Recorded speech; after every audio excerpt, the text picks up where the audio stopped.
Good evening. My name is Brenda Clark Hamilton, and I wanted to share a little wisdom this evening, hopefully some wisdom, regarding de-escalating tense situations. I've been speaking now since my 20th year, and I had a first for me on last Friday. I was out of state doing a session for National Association and Statewide Association leaders in different regards on how to de-escalate situations if you have an upset member. For instance, they didn't get their way in a policy debate or didn't like a rule change or something, how you would handle that. And the first for me was, ironically, this session started out, I said, well, I was going to be talking about de-escalating situations, and immediately had two individuals, one after the other, state quite boldly and quite firmly that, are you going to address Donald Trump's role in raising the temperature of the rhetoric in this country? And when I said, that I first kind of joked about it, I'm not going to touch that one with a 10-foot pole, knowing there's likely people in this room with a wide variety of political opinions, that I tend to keep mine to myself, and then followed up both of them with, this, you have to. How can you possibly address the topic without? And ultimately, I kept my calm and just said, I really respect and appreciate your opinions. Unfortunately, we have a limited time for me to speak, and I've been hired to speak on a certain topic. And I said, I just don't think that they want to pay me in the short period of time to speak on Donald Trump. I'm here for other strategies. I have a different purpose for being here. I said, though I certainly, can understand your point of view. And I said, like any time I enter a room, I assume there's people in the room with a wide variety of political stances. And that's why I tend to not reveal whatever political stance I have for that reason. And later, one of the National Association people said, you handled that extremely well. But I wanted to use that as a jumping off point for talking about what do we do in situations where people, are in our faces, escalating situations. And I think I'll just give you a few tips. First of all, stay calm in your body language, your words, your tone of voice. Think what's coming out of your mouth, knowing that certain things will escalate. A tone of voice, word phrases like you always, you never, whatever. If you say so, you're wrong. Whatever. You do you. That tone of voice and those words are never good. As well, getting into body language situations such as men squaring off shoulder to shoulder with one another. Think of during a baseball game when you have a coach and a referee going at it, is in your face. That's certainly a type of body language men want to avoid.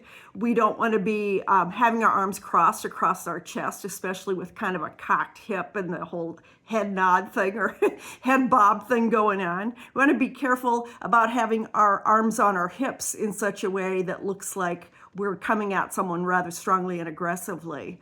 The other thing we really want to think through is to listen, and that's probably the most important thing. Let them speak.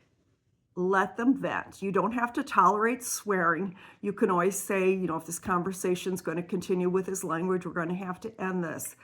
But listen, hear what they have to say. Keep nodding. Keep your body language open so they don't feel like you've shut them out. You might, after they finish speaking, paraphrase what they've said, meaning to say, let me see if I have this straight, and repeat back to them what they just said.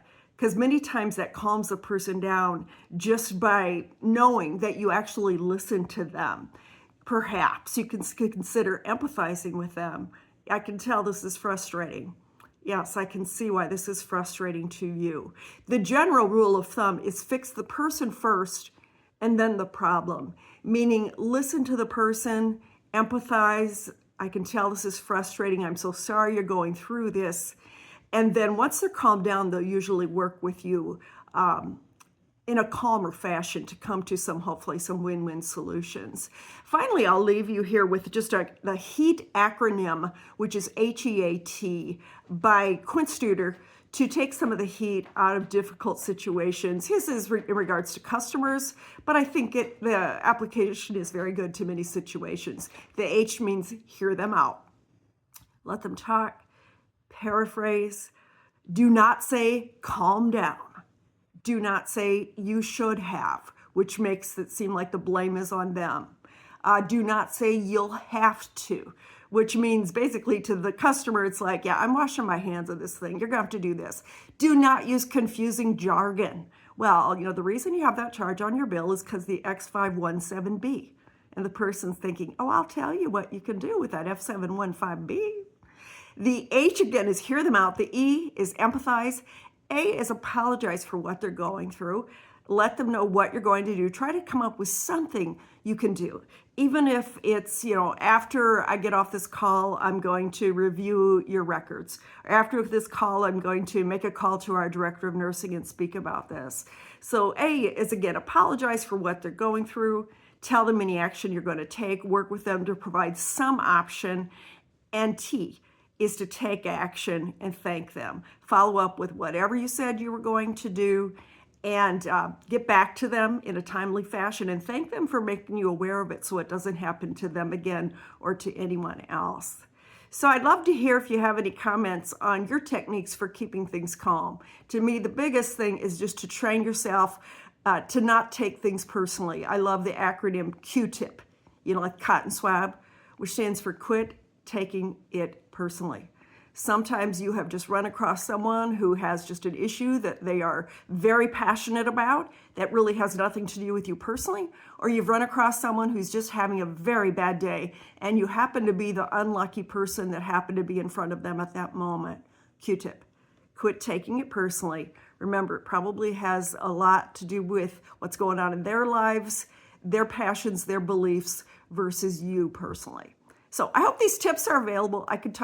Helpful. I could talk for hours, but I'll end it right here. Thanks so much. Have a wonderful evening.